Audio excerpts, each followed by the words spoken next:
noite, amados irmãos, graça e paz. Agora damos início ao culto e o culto ao Senhor é o momento em que adoramos o nosso Deus, mantemos comunhão com Ele e, em especial, nessa semana nos lembramos que a Igreja Presbiteriana do Brasil completa 161 anos de presença em território brasileiro. A Igreja Presbiteriana do Brasil é uma igreja fruto de um trabalho missionário e a Igreja Presbiteriana do Brasil continua com o trabalho missionário, proclamando as boas novas do Senhor Jesus em outras nações e também em todos os estados dessa nação. Nesse momento, convido você, juntamente comigo, a fazer uma oração ao nosso Deus pela aceitação dele ao nosso culto. Oremos. Senhor nosso Deus, nosso eterno Pai, diante de Ti, Senhor, da Tua santidade, da Tua majestade, da Tua soberania, Senhor. Na certeza, Pai, que o Senhor nos criou, Pai, para que sejamos, ó Pai, verdadeiros adoradores e nos redimiu, Pai, para este fim, Senhor. Aqui estamos, ó Pai, para que em espírito e em verdade, conduzidos pelo Teu Santo Espírito, possamos louvá-lo, ó Pai, possamos também ouvir, ó Pai, as boas novas que o Senhor tem, ó Pai, para nós. Eterno Deus, que a nossa atenção, Pai, esteja, ó Pai, nesse momento, Pai, nestes louvores, na Tua palavra, Senhor, a Tua voz, ó Pai, diretamente, ó Pai, da Tua boca, ó Pai, que venha aos nossos corações, ó Deus, registrada, Senhor, de forma fiel, ó Pai. Eterno Deus, nesse momento, Pai, te pedimos, ó Pai, que onde quer que estejamos, ó Pai, com a família, sozinhos, que o Senhor nos guarde, que o Senhor nos livre e que possamos, ó Pai, sobretudo, ó Pai, prestar culto, ó Pai, que agrada a Ti, Senhor, para a honra e glória do Teu santo nome, ó Deus. Tira, ó Pai, qualquer empecilho, ó Pai, a nossa atenção, qualquer empecilho, ó Pai, que faça, ó Pai, com que nos distraiamos, ó Pai, e não coloquemos, ó Pai, o Senhor em primeiro lugar e o Senhor, ó Pai, como único objeto, ó Pai, maior, ó Pai, de nossa adoração. Essa é a nossa oração a Ti, em nome de Jesus, Teu Filho amado. Amém, Senhor. E agora, amados irmãos, convido você a abrir a sua Bíblia no Salmo 146.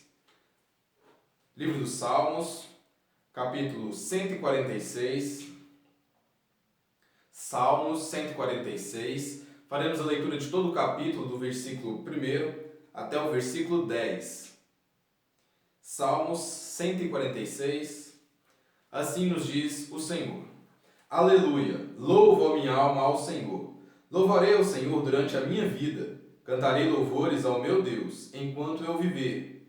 Não confiei em príncipes, nem nos filhos dos homens, em quem não há salvação.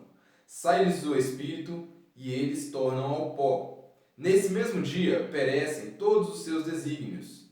Bem-aventurado aquele que tem o Deus de Jacó por seu auxílio, cuja esperança está no Senhor, seu Deus, que fez os céus e a terra, o mar e tudo que neles há, e mantém para sempre a sua fidelidade, que faz justiça aos oprimidos e dá pão aos que têm fome. O Senhor liberta os encarcerados, o Senhor abre os olhos aos cegos, o Senhor levanta os abatidos, o Senhor ama os justos. O Senhor guarda o peregrino, ampara o órfão e a viúva, porém transtorna o caminho dos ímpios. O Senhor reina para sempre. O teu Deus, ó Sião, reina de geração em geração. Aleluia. E na certeza de que o único e verdadeiro Deus, na sua onisciência, na sua onipresença, também na sua onipotência, Ele nesse momento nos assiste onde quer que estejamos, independente da distância, do lugar. Prestemos um culto agradável ao Senhor, sincero, de coração aberto, na certeza de que o Senhor, para Ele, o mais importante é que tenhamos a sinceridade em nossos corações diante dEle. Convido você, juntamente comigo, a entoarmos o cântico de número 3 de nosso inário.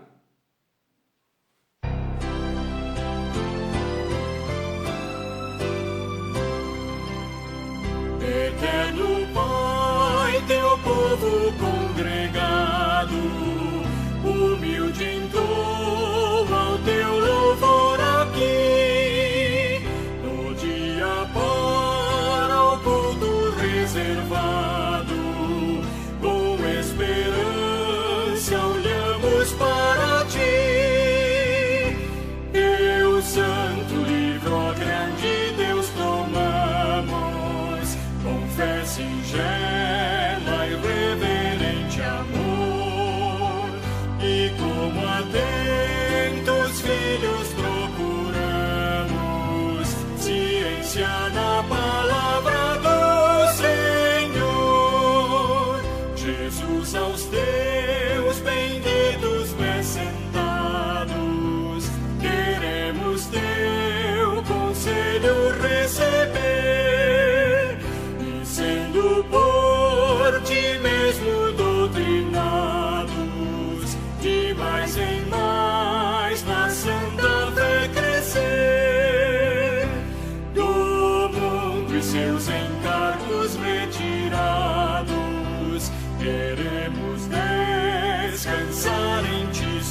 ensina os teus, Espírito Divino, dissipa as trevas destes corações, e com a luz do teu celeste ensino, vem aclarar as tuas instruções.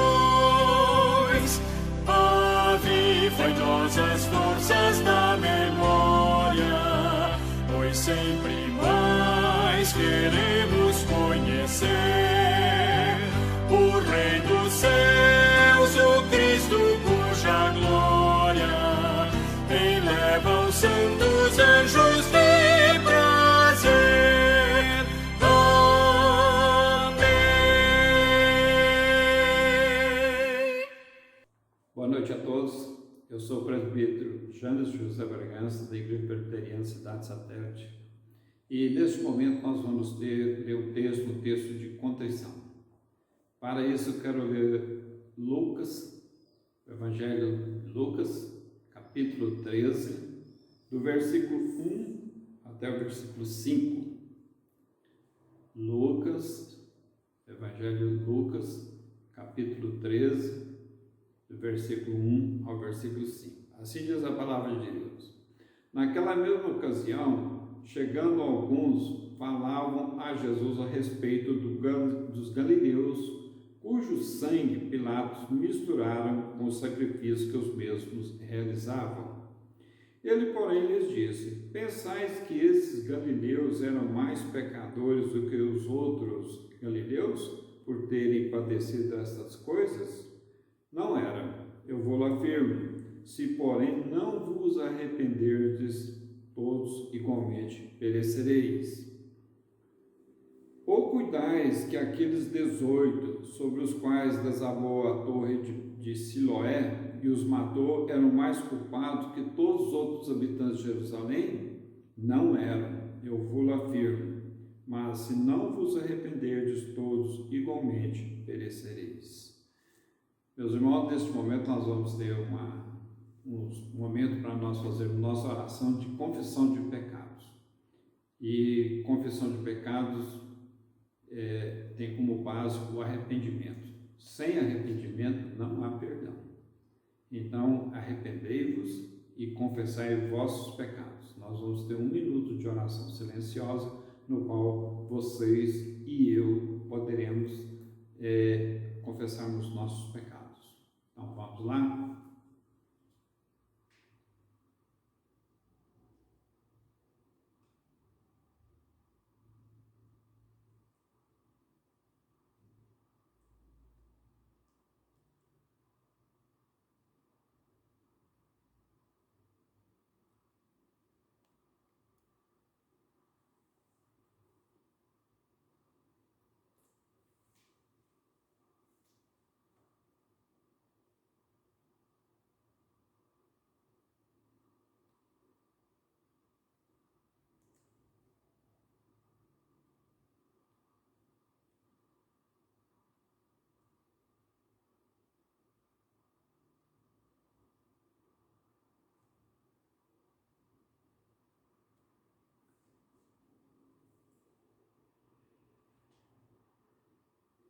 Agora eu vou fazer uma oração agradecendo a Deus pelas suas misericórdias. Oremos. Senhor nosso Deus e Pai, nós te louvamos, ó Deus, pelas tuas misericórdias, que são grandes, e segundo a tua palavra, o Senhor tem prazer nelas. E pelas tuas misericórdias, ó Deus, nós te rogamos, Senhor, perdoa os nossos pecados. Ó Deus, tenha dó de nós, tenha compaixão de nós. Ó Pai Celeste Eterno, dai-nos força para vencermos as tentações. Dai-nos, ó Deus, sabedoria para percebermos as ciladas de Satanás. Ó Deus, faça de nós pessoas sábias, prudentes, pessoas, ó Deus, que buscam santidade. Pai Celeste Eterno, abençoa o teu povo, a tua igreja. Ó Deus, tenha misericórdia, perdoando os nossos pecados. Nós te louvamos, ó Deus, porque o Senhor é um Deus perdoador. E temos certeza, ó Deus, do perdão dos nossos pecados e pelo pagamento que foi feito por teu Filho Jesus Cristo na cruz do Calvário. Seja o Senhor, Deus, glorificado pela nossa salvação. Em nome de Jesus Cristo é que nós te louvamos. Nós vamos agora entoar um hino de louvor a Deus, é o hino número 336. Vamos cantar todos o hino 336.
Boa noite, irmãos. Agora teremos o nosso momento de intercessão. Estaremos orando pelos enfermos e pelas nações em pandemia. Antes, abramos as nossas Bíblias no livro de Marcos, no capítulo 6, versículos de 53 a 56. Marcos, no capítulo 6, versículos de 53 a 56. Estando já no outro lado, chegaram à terra em Genezaré, onde aportaram. Saindo eles do barco, logo o povo reconheceu Jesus, e percorrendo toda aquela região, traziam em leitos os enfermos, para onde ouviam que ele estava. Onde quer que ele entrasse nas aldeias, cidades ou campos, punham os enfermos nas praças, rogando-lhe que os deixasse tocar ao menos na orla da sua veste. E quantos a tocavam, saíram curados. Oremos ao Senhor. Senhor nosso Deus, nosso Pai que estás nos céus, te louvamos, ó Pai, pela essa oportunidade que o Senhor nos dá de orar ao Senhor, de te buscar, de cantar louvores ao Senhor, de te engrandecer, ó Pai. Em especial, pedimos neste momento, ó Pai, pelos enfermos, ó Pai, por cada um que se encontra num leito de hospital, ó Pai, ou em casa, doente por algum motivo, por alguma doença, Pai, que tenha afetado, ó Pai, o seu corpo, que o Senhor tenha misericórdia, Pai, de cada um. Te pedimos também, ó Pai, que o Senhor dê proteção, que o Senhor abençoe, ó Pai, todas as nações diante dessa pandemia, ó Pai, que vem encontrando, ó Pai, não somente o nosso país, mas tantas outras nações, ó Pai. Pedimos, ó Pai, que o Senhor tenha misericórdia.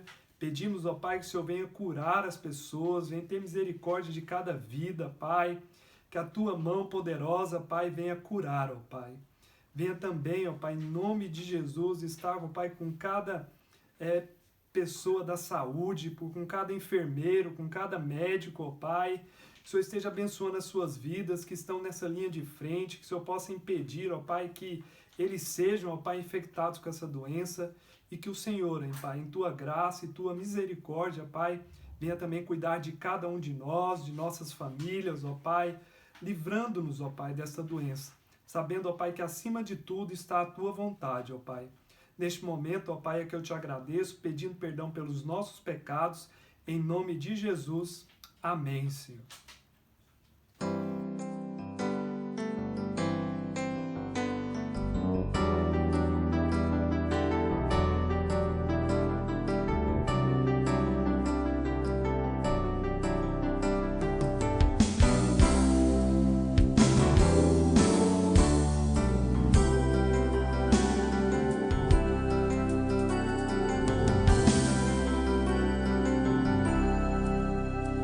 Teu povo aqui presente, todos numa só voz declarando que só Tu és grande, exaltamos Teu doce nome, pelo amor, pela cruz, por Teu Filho Jesus, pois és santo, sim, és digno de louvor e de ser adorado. És bondoso, Pai querido, dentre todas as coisas Tu és verdadeiro Senhor.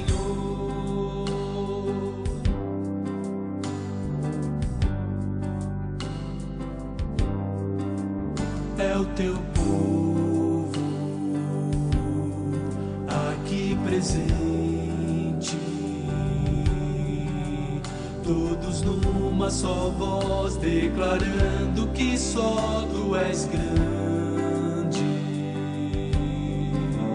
exaltamos Teu doce nome, pelo amor, pela cruz, por Teu Filho Jesus, pois és santo, sim, és digno de louvor e de ser adorado. És bondoso, Pai querido, dentre todas as coisas Tu és verdadeiro Senhor. Pois és santo, sim, és digno de louvor e de ser adorado. És bondoso, Pai querido, dentre todas as coisas Tu és verdadeiro Senhor.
anunciar de manhã tua misericórdia e durante as noites tua fidelidade, ó Senhor, como é bom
Irmãos, graça e paz, boa noite a todos. Mais um domingo para louvar e engrandecer o nome do Senhor.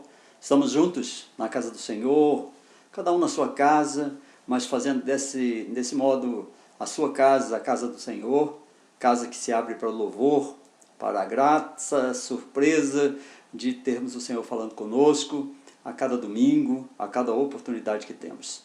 Te convido a abrir a sua Bíblia para a nossa reflexão dessa noite, no texto que está em Lucas, capítulo 1, a partir do versículo 46 até o versículo 56. O Evangelho escrito por Lucas, no capítulo 1, a partir do versículo 46 até o versículo 56. É o Cântico de Maria, um cântico extremamente conhecido, um texto que eu quero trazer para nós hoje, tirando dele lições para a nossa vida, lições que podem nos ajudar a seguir louvando ao Senhor. Esse é o louvor que abre a era cristã. Esse é o tema da nossa reflexão hoje, o louvor que abre a era cristã. Um louvor maravilhoso, um cântico de Maria, e eu quero te convidar a abrir a sua Bíblia. Lucas capítulo 1, versículo 46 ao 56.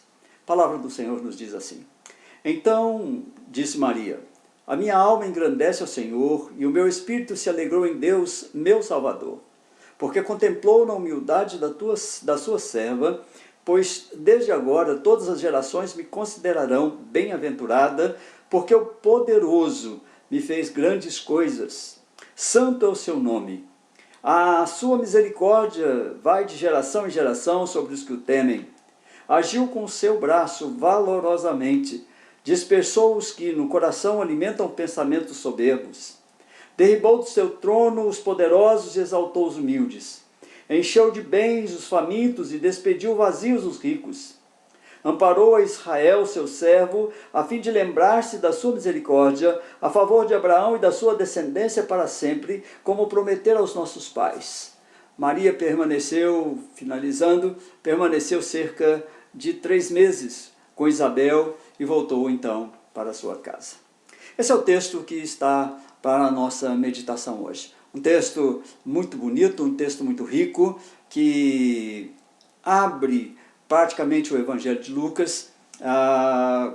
Maria se acha grávida e vai até a casa da sua prima Isabel, não é? E esse encontro gera em Isabel um louvor maravilhoso, e para Maria abre os seus lábios em louvor a Deus, apesar de a situação não ser tão confortável para ela. Era uma jovem, pobre, grávida, cujo marido não a tocou até que ela tivesse o primeiro filho, que foi o Jesus.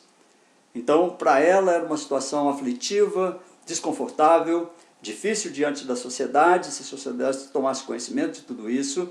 Mas Maria então exalta ao Senhor pelo que está acontecendo, pelo que vai suceder na sua vida e no que Deus vai fazer através do fruto do seu ventre. O cântico de louvor de Maria, ele marca o encerramento da antiga aliança. Encerra-se a antiga aliança e agora um glorioso começo de todo o louvor da nova aliança. O Senhor Jesus é vindo, está sendo gerado, está sendo gestado no corpo de Maria. É maravilhoso, irmãos. É como como uma tempestade, o Espírito Santo percorre toda a história das nações, todas as eras, e chama o povo ao arrependimento, à fé e ao discipulado. Esse é o chamamento do Espírito Santo na história das nações e em todas as eras. Fruto da experiência da presença de Deus, as palavras de Maria são como um sim e amém sobre toda a história anterior do reino de Deus e ilumina o futuro, como uma grande profecia até os tempos mais remotos. Com elas começa gloriosamente o grande aleluia da nova aliança. Aleluia, Jesus chegou. É um cântico para o fim dos tempos. Usa a forma verbal do passado, do pretérito, mas se trata primordialmente de eventos cujo cumprimento ainda estava por vir. Isso é essencial para a adoração. A adoração vê tudo a partir do fim. a partir do que acontecerá quando nós glorificamos ao Senhor. Maria olhava para o Senhor e sabia que essa glorificação, essa alegria, esse cântico, era porque Jesus cumpriria tudo aquilo que Deus prometeu ao seu povo. Paulo, em Romanos, capítulo 8, versículo 30, ensina assim: aos que justificou, a esses também glorificou. Ou seja, apesar de todos os sofrimentos atuais que Paulo está passando, que ele está listando para a igreja de Roma, ele já vê a igreja não apenas nessa justificação presente, mas também na glorificação futura. João nos remete às palavras de Jesus, que diz o seguinte: quem crê em mim tem a vida eterna, de João 6,47. Desde já, quem crê em mim tem a vida eterna. Não é apenas no passado, ou não será mais tarde, é já tem a vida eterna. Apenas umas poucas palavras de Maria foram conservadas para nós, só essas aqui. Maria parece ter sido uma pessoa calada, discreta, chamava pouca atenção, mas aqui ela abre bem os seus lábios. Quando a graça de Deus leva o coração a transbordar, até mesmo os tímidos falam. Enche o seu coração, impulsiona, move-lhes a alma esse louvor. O Salmo de Maria, esse Cântico de Maria, expressa de forma maravilhosa o quanto Maria convivia com a Escritura. Ela trata aqui da Escritura, do Velho Testamento. A vida dos fiéis em todos os tempos não era apenas espiritual, irmãos, mas era também bíblica. A Bíblia é a fonte da força, o seu amor, seu louvor, sua gratidão, sua oração, a luta. Tudo isso era louvor a Deus. Quando nós olhamos para a vida de Jesus, é assim também. A Bíblia é a fonte da sua força, do seu amor, do seu louvor, da sua gratidão. A Bíblia precisa ser a fonte da nossa força, do nosso amor, do nosso louvor, da nossa gratidão, da nossa oração, da nossa luta. O Cântico de Maria percorre muitas palavras da Bíblia. O que anteriormente foi entoado por Miriam e Débora, Ana e Davi, agora repercute em sua alma. Ela faz o seu cântico olhando para o passado, olhando para o louvor desses irmãos. E isso converge súbita na grande aleluia da nova aliança. Maria não teve intenção de compor salmos, mas ela tão somente se restaurou e se fortaleceu com os salmos. Se nós olharmos o Cântico de Maria e o levarmos como uma poesia, então nós podemos dividir esse Cântico de Maria em pelo menos 3 estrofes. E a primeira estrofe, irmãos, vai do versículo 46 ao versículo 50, que diz o seguinte: então disse Maria, minha alma engrandece ao Senhor, e o meu espírito se alegrou em Deus, meu Salvador, porque contemplou na humildade da sua serva, pois desde agora todas as gerações me considerarão bem-aventurada, porque o poderoso me fez grandes coisas, santo é o seu nome. A sua misericórdia vai de geração em geração sobre os que o temem. Em primeiro lugar, irmãos, a primeira estrofe de Maria, nós podemos ver a exaltação da misericórdia de Deus. Maria exalta a misericórdia de Deus. O que Maria diz é, parafraseando, minha alma reconhece o Senhor como o grande Deus, o único que deve ser honrado e deve ser exaltado. Isso está no Salmo 103, versículo 1. Engrandecer a Deus, irmão, significa ainda abrir a própria existência e ser completamente para Deus. É um entregar da própria essência da pessoa. E de tal forma que Maria busca, e nós devemos buscar, vivenciar as glórias infinitas de Deus de forma convincente, de forma viva, com uma santa entrega que a gente faz para si mesmo e faz para as outras pessoas. Então, essa primeira estrofe, que vai do versículo 46 a 50, é a exaltação da misericórdia de Deus. A expressão minha alma abrange, portanto, o pensar, sentir, o querer. Em Maria tudo isso está preenchido com adoração a Deus. Essa adoração é o engrandecimento do Senhor. Minha alma engrandece ao Senhor. Todo o meu ser engrandece ao Senhor.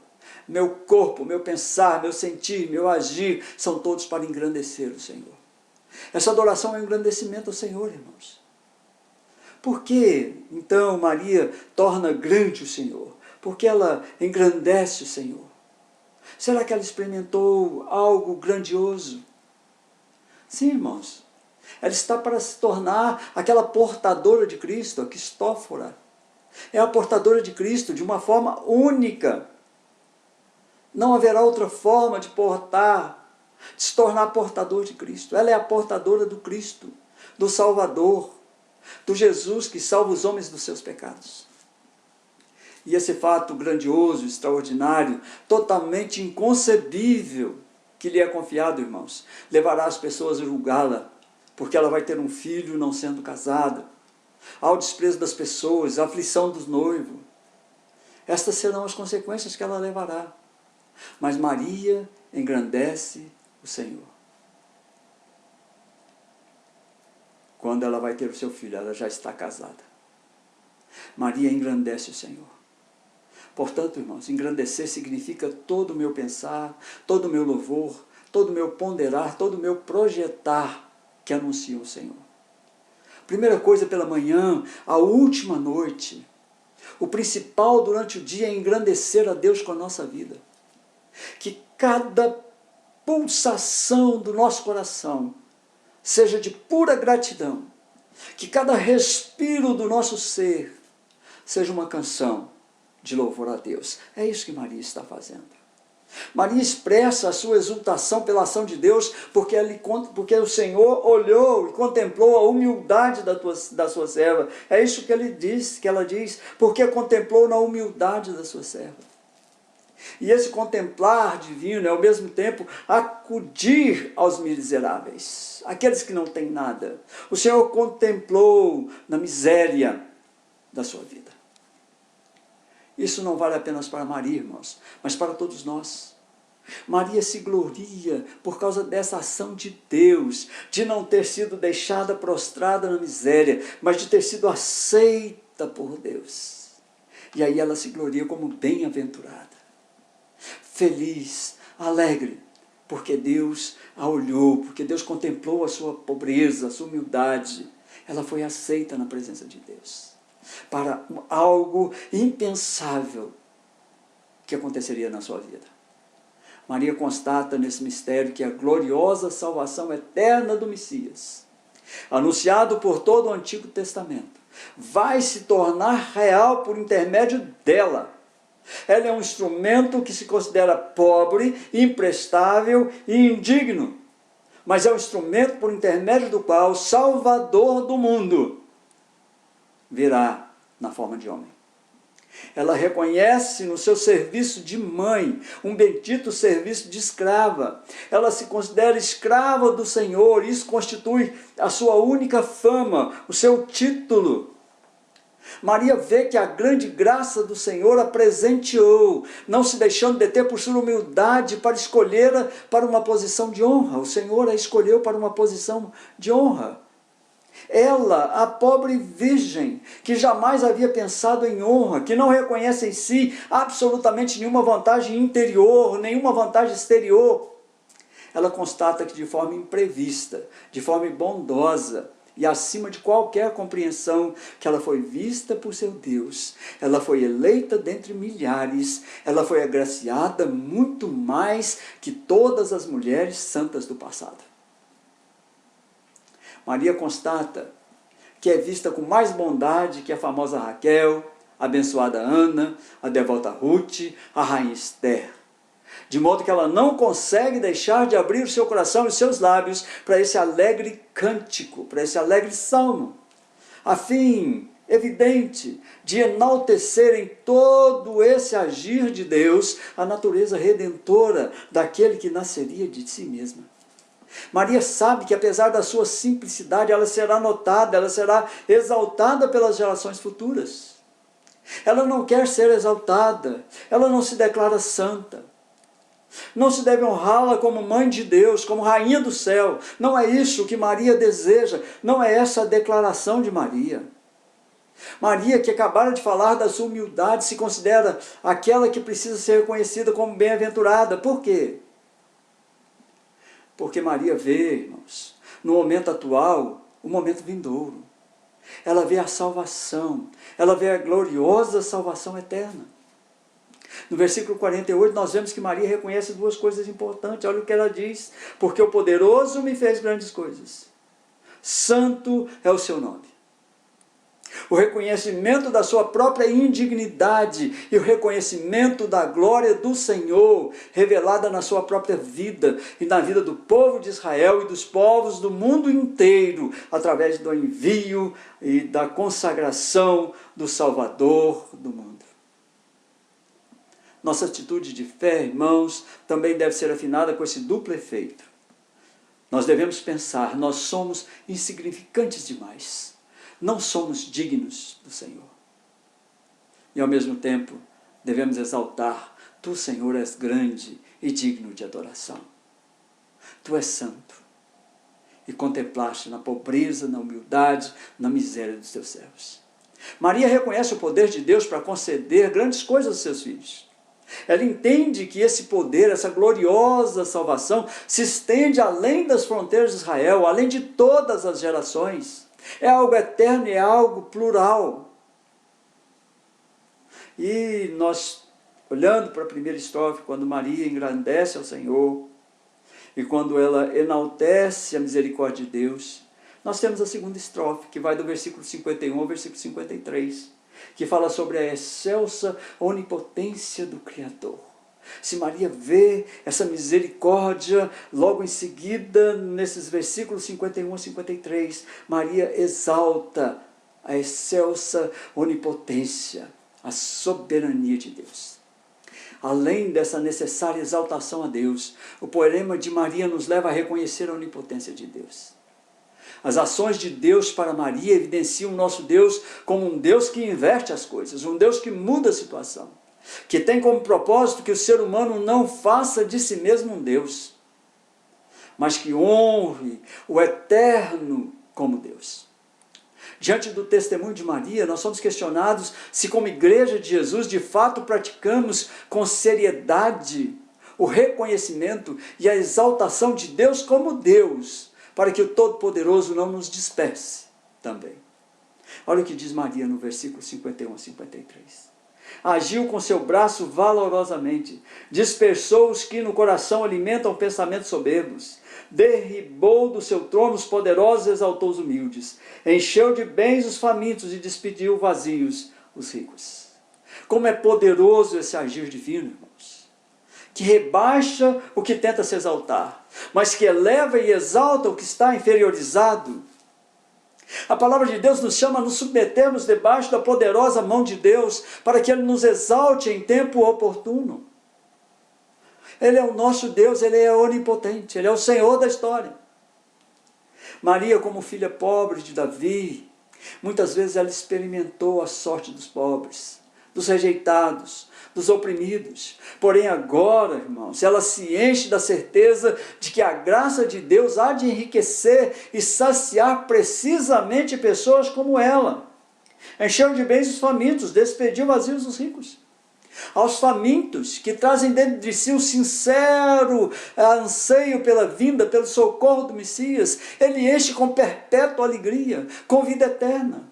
Os ricos e saciados, porém, Ele deixa de mãos vazias, Ele já os dispensou, já receberam o que precisavam. Maria, nesses versículos, diz claramente que Deus não fica sem agir com poder, que Ele dispersa, que Ele assombra os soberbos, que Ele não tolera, que Ele derruba os poderosos, e que trouxe os lugares para o lugar privilegiado aqueles que são humildes, que Ele sacia a fome dos que estão famintos, mas que aqueles que entendem que não precisam de nada e nem de Deus, Ele os dispersa vazios e sem nenhum bem. Ela compreende a onipotência de Deus, que abre riachos no deserto, que abraça, que reconcilia aqueles a quem ama. Quando nós olhamos então, irmãos, para a terceira e última estrofe desse salmo, ou desse cântico, nós vemos aí no versículo 54 e versículo 55, quando Maria exalta a fidelidade de Deus para com seu povo. Diz assim: amparou a Israel seu servo, a fim de lembrar-se da sua misericórdia, a favor de Abraão e de sua descendência para sempre, como prometera aos nossos pais. Deus foi fiel com Israel. Acolher, aqui, amparar, acolher, vem do verbo grego que significa estender uma mão ajudadora a alguém que esteja caído. Isso é acolher.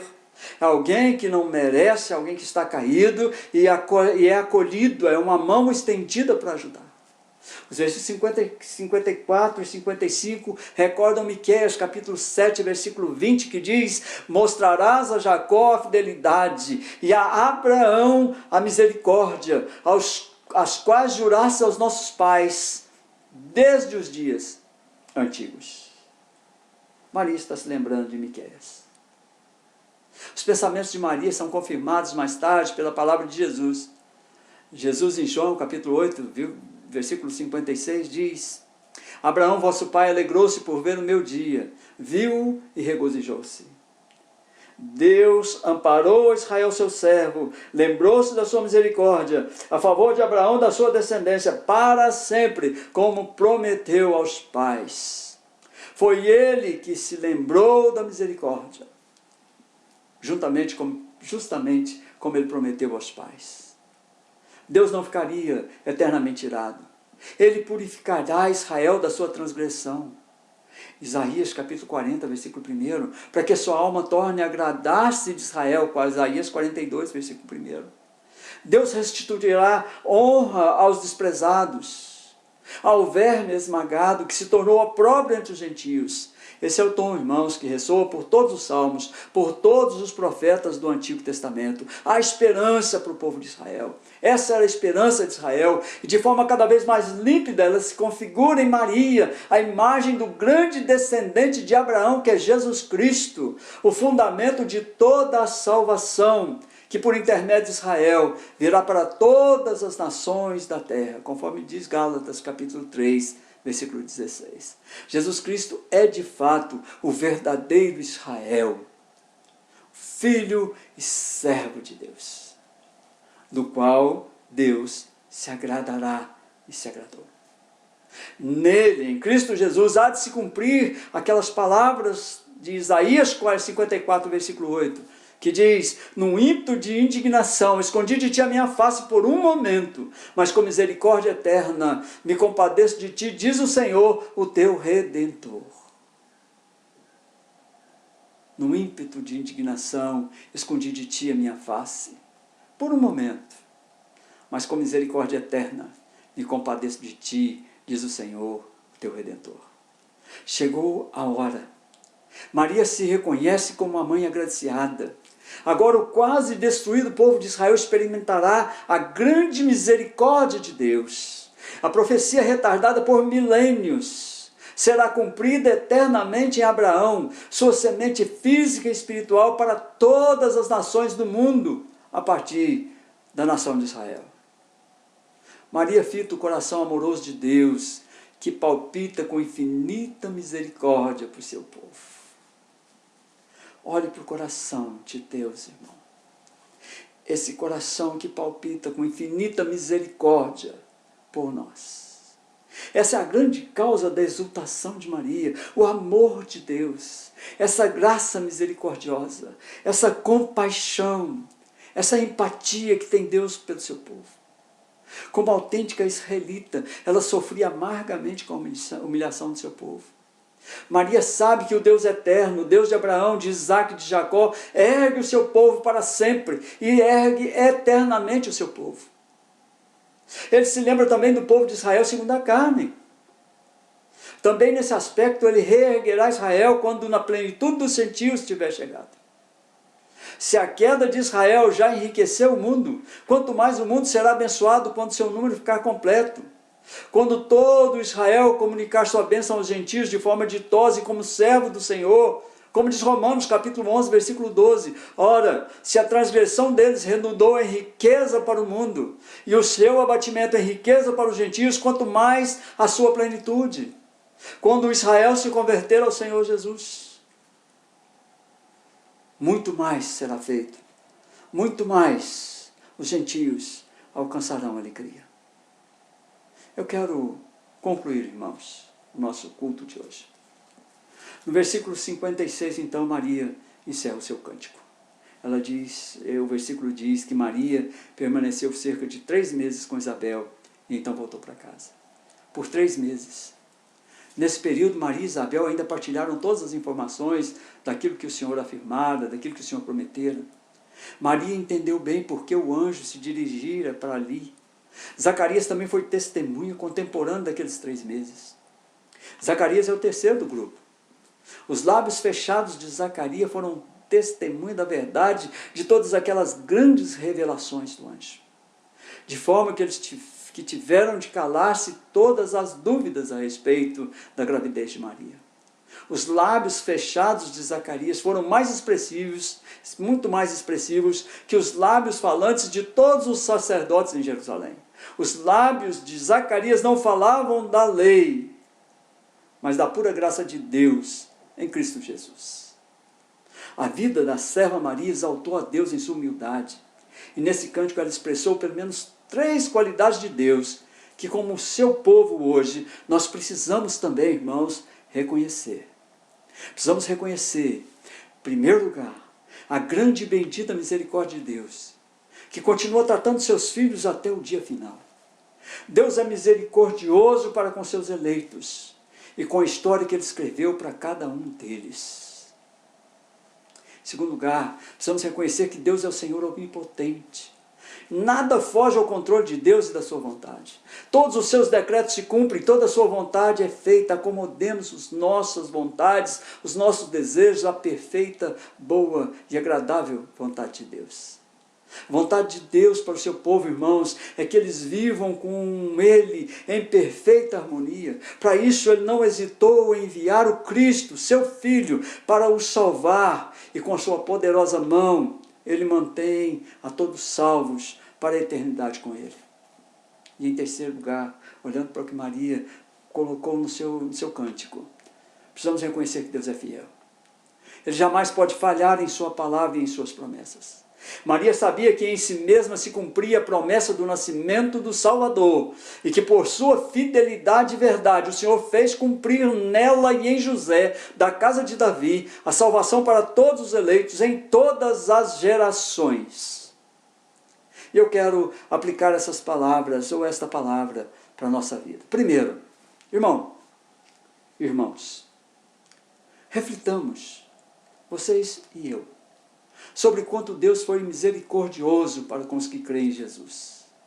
Essa misericórdia eterna de Deus nos alcançou, nos tornou filhos e herdeiros com Cristo. Misericórdia, irmãos, é o ato pelo qual Deus não nos dá o que merecemos. E graça é o ato pelo qual Ele nos dá aquilo que não merecemos. Foi isso que Maria viu na revelação de Deus. Segunda aplicação. Primeira, reflita sobre quanto Deus foi misericordioso para com os que creem em Jesus, dando-lhes a vida eterna.